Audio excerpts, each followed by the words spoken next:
அனைவருக்கும் வணக்கம். அந்த காசு கொடுக்காத இன்னொரு கதையை நான் வரும்போது மருது சார்கிட்ட சொல்லிட்டு வந்தேன்.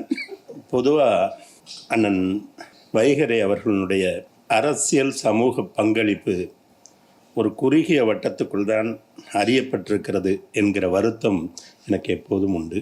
அவர் வெளியிட்டிருக்கிற புத்தகங்களினுடைய அரசியல் பண்பாட்டு முக்கியத்துவங்கள் அத்தோடு கூட ஒரு அச்சமைப்பின் அழகியலை தமிழ் பதிப்புலகத்தில் முதலில் அறிமுகப்படுத்தியவர் அண்ணன் வைகறை தான் என்று நான் திடமாக கூறுவேன். இன்றைக்கும் கேட்டிங்கன்னா புத்தகம் யாரெல்லாம் அழகாக போடுவாங்கன்னா கிரியா, காலச்சுவடு அப்படியெல்லாம் அவர்களுக்கான அங்கீகாரம் கிடைத்திருக்கிறது. நியாயமாக அந்த முதலில் கிடைக்க வேண்டிய அங்கீகாரம் அண்ணன் வைகறை அவர்களுக்குத்தான். அந்த புத்தகம் அவருடைய அந்த திறனுக்கு இந்த புத்தகமும் ஒரு சான்றாக இருக்கிறது. அண்ணன் வீரசந்தானம், ஆதிமூலம், மருது சாருடைய ஓவியங்களை எல்லாம் சரியான முறையில் ஒரு பயன்படுத்தினது வைகறை அண்ணன் தான் முதல்ல பண்ணாங்க. அதை தொடர்ந்து ஒரு மிக அச்சுத்துறையில், தமிழ்நாட்டினுடைய அச்சுத்துறையில் மிகப்பெரிய ஒரு இடம் அரங்கேற்றத்திற்கு இருக்கிறது. அண்ணன் கிள்ளிவளவன் அவர் நடத்தினார். பழனி பாரதி, வைகறை, அண்ணன் சந்தானம், மருது சார் எல்லாம் சேர்ந்து இன்றைக்கும் அச்சமைப்பிலும் சரி அந்த அளவுலையும் சரி அரங்கேற்றத்திற்கு இணையான ஒரு பத்திரிகை தமிழில் இன்னும் வரவே இல்லை என்று நான் கருதுகிறேன். இந்த புத்தகம் வேர்முகங்கள் என்னும் தலைப்பு யார் வச்சீங்கன்னு தெரியல, மிக அற்புதமான ஒரு தலைப்பு. இந்த 20 பேருக்கும் எந்த அடிப்படையில் இவர்கள் தேர்ந்தெடுக்கப்பட்டார்கள் என்று கேட்டால் வேர்முகங்கள் என்கிற ஒற்றை வார்த்தையில் இவர்கள் எல்லாம் தேர்ந்தெடுக்கப்பட்டிருக்கிறார்கள் என்று சொல்லலாம். மிகவும் கவித்துவமான தலைப்பு. 2015ஆம் ஆண்டு மருது சார் என்னை ஈழத்துக்கு கூட்டிகிட்டு போனாங்க ஒரு நிகழ்ச்சிக்காக. ஒரு 10 நாள் நாங்கள் அங்கே இருந்தோம். அங்கு வைத்துத்தான் எனக்கு இங்கே இருக்கும்போது தோழர் ஐங்கரநேசன் எனக்கு தெரியாது, நான் ஈழத்தில் பார்த்தேன். 2015 அவர் தமிழ் தேசிய கூட்டமைப்பினுடைய வேளாண் துறை, சுற்றுச்சூழல் துறை அமைச்சராக இருந்தார். நாங்கள் அவர் பார்க்க சொல்கிறதே ஒரு நிகழ்ச்சிக்கு தான் அவங்க வர சொல்லியிருந்தாங்க. எனக்கு இன்னும் நான் நன்றாக நினைவு இருக்கிறது.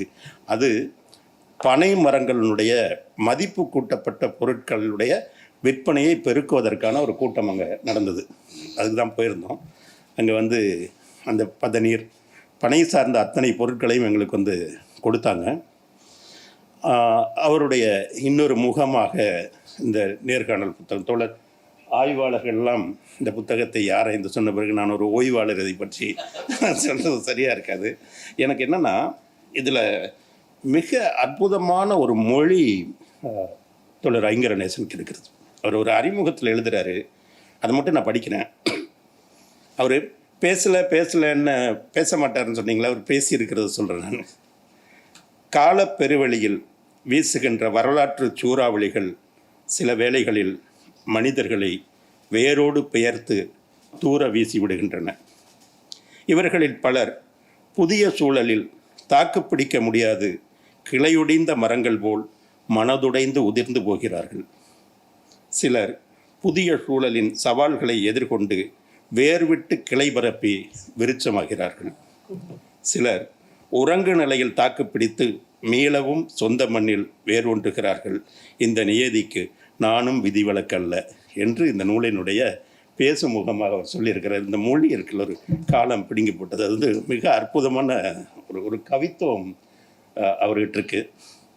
அது உதாரணத்துக்கு சொன்னாங்க, அவர் பேச மாட்டார்னு. தோழர் அதிகமான் வானொலியாளருக்கு தெரியும். அப்போல்லாம் சென்னை தொலைக்காட்சி வந்தபோது வயலும் வாழ்வுன்னு ஒரு நிகழ்ச்சி இருக்குது. அது நமக்கு நேர்காணல்னா வயலும் வாழ்வும் நேர்காணல் தான் தெரியும்.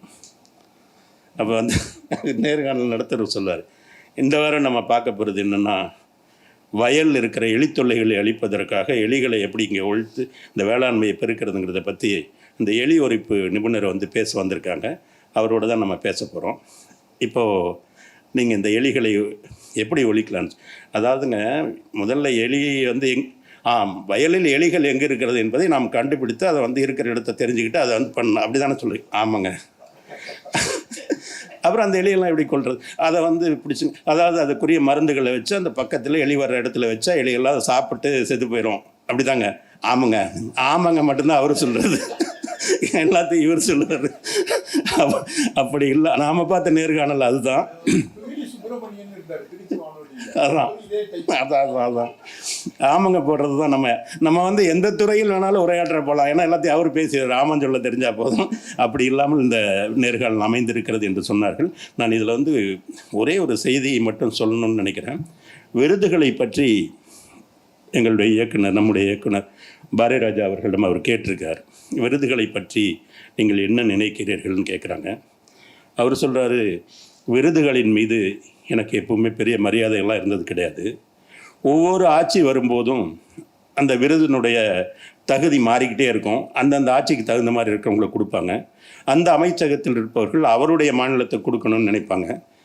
என்னுடைய மாநிலத்திலேயே கோயம்புத்தூரில் ஒரு மொழி, மதுரையில் ஒரு மொழி, திருநெல்வேலியில் ஒரு மொழி இருக்கும்போது எதை வைத்து அளவிட்டு எப்படி கொடுப்பது? அதைவிட முக்கியமானது 60 வயதான ஒருவர் அமர்ந்து கொண்டு புதிதாக வருகிறவனுடைய படைப்புகளை எப்படி எடை போட்டு கொடுக்க முடியும்னு கேட்டிருப்பார். நான் சொல்ல வருகிற விஷயம், விருதுகளை ஒரு நாளும் அவர் தேடி போய் நான் பார்த்ததில்லை. நான் அவரோட கிட்டத்தட்ட 35 வருடம் இருந்திருக்கிறேன். ஒரு நாளும் விருது பெறுவதற்கான எந்த சூட்சமும் அவருக்கு தெரியாது. எப்படி வாங்குறதுங்கிறதுக்கு ஒருத்தர் இருக்கார், பெயர் சொல்ல விரும்பவில்லை. அப்போது அவரை பத்மஸ்ரீ என்கிற விருது இயக்குனரை தேடி வருகிறது. 2008 9 ஈழத்துப் போர் உச்சத்தில் இருந்த நேரத்தில் ஃபிலிம் சேம்பர் கட்டிடத்தில் ஒரு பெரும் கூட்டத்தை திரட்டி, இந்த உங்களுடைய எங்கள் சகோதரர்களை கொள்கிற ரத்தம் படிந்த உங்கள் கைகளால் வழங்கப்பட்ட இந்த விருது எனக்கு தேவையில்லை, நான் அதை திருப்பி அளிக்கிறேன் என்று ஈழத்தினுடைய அந்த அந்த அந்த இழப்புகளுக்கும் இந்த கொடூரங்களுக்கும் எதிராக தான் பெற்ற விருதை திருப்பி அளித்தவர் பாரதிராஜா. இந்த கேள்வி எனக்கு வந்து அதை நினைவூட்டியது. அதை மீண்டும் இந்த அவையில் நான் பதிவு செய்ய விரும்புகிறேன். 2 கோரிக்கை தான் எனக்கு இருக்கிறது. என்னென்னா, முதலில் இந்த மாதிரி ஒரு ஒரு ஒரு படைப்பாக்கமாக பல புத்தகங்களுடைய நூல்களுக்கு அட்டைப்படங்களை மருது சார் வரைஞ்சிருக்காங்க. அதில் தேர்ந்தெடுத்த அட்டைப்படங்களையும் நிறைய ஆளுமைகளை அவர் வரைந்திருக்கிறார். அந்த ஆளுமைகளையும் அட்டைப்படங்களையும் வைத்து ஒரு தனி கண்காட்சி நடத்த வேண்டும் என்கிற என்னுடைய ஆவலை நான் இங்கு பதிவு செய்ய விரும்புகிறேன் கோரிக்கையாக. 2வது, இந்த வேர்முகங்களுடைய அடுத்த பதிப்பில் இந்த நேர்காணல் செய்தவரை பற்றி ஒரு நேர்காணலையும் சேர்த்து அதை இதில் வெளியிட்டால் இன்னும் சிறப்பாக இருக்கும் என்று நான் கருதுகிறேன். 3வது, இன்னும் பல அறியப்படாத, தமிழகத்தில் சரிவர மதிப்பீட்டிற்கு கொண்டு வரப்படாத ஈழத்து ஆளுமைகளை நேர்காணலாக மட்டும் இல்லாமல் இல்லாமல் இருக்கலாம், அவர்களை பற்றிய ஆவணப்படங்களை தோழர் ஐங்கரநேசன் எடுத்து வெளியிட வேண்டும் என்று கேட்டுக்கொள்கிறேன். இந்த அற்புதமான ஆழமான இந்த ஒரு இலக்கிய பெட்டகத்தை வெளியிடுகிற வாய்ப்பு எனக்கு கொடுத்ததற்காக தோழர் ஐங்கரநேசனுக்கும் அண்ணன் வைகரை அவர்களுக்கும் என்னுடைய நன்றியை தெரிவித்துக் கொள்கிறேன். வணக்கம். இந்த வீடியோ உங்களுக்கு பிடிச்சிருந்தா லைக் பண்ணுங்க, ஷேர் பண்ணுங்க, கமெண்ட் பண்ணுங்க.